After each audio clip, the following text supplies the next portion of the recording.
Dracarys. বিশ্বজুড়ে জনপ্রিয় fantasy series game of থ্রোনসে ডেনারিস টারগেরিয়ান চরিত্রে অভিনয় করে তারকা খ্যাতি পাওয়া এমিলিয়া ক্লার্ক এবার জানালেন নিজের জীবনের ভয়াবহ এক অধ্যায়ের কথা। সম্প্রতি এক পডকাস্টে অংশ নিয়ে অভিনেত্রী প্রকাশ করেন সিরিজটির শুটিং চলাকালীন তিনি দুবার মস্তিষ্কে রক্তক্ষরণ বা স্ট্রোকের শিকার হয়েছিলেন। একসময় তিনি ভাবতেন হয়তো আর বাঁচবেনই না।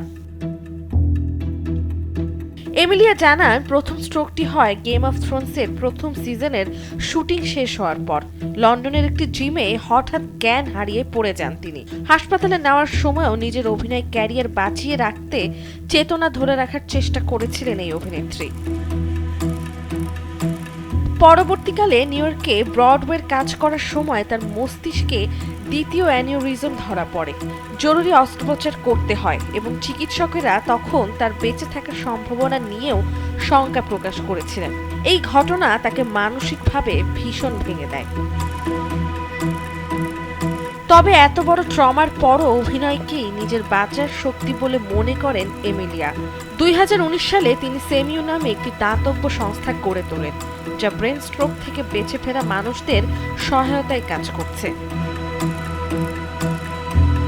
নন্দিনী আহসান, সময়ের আলো।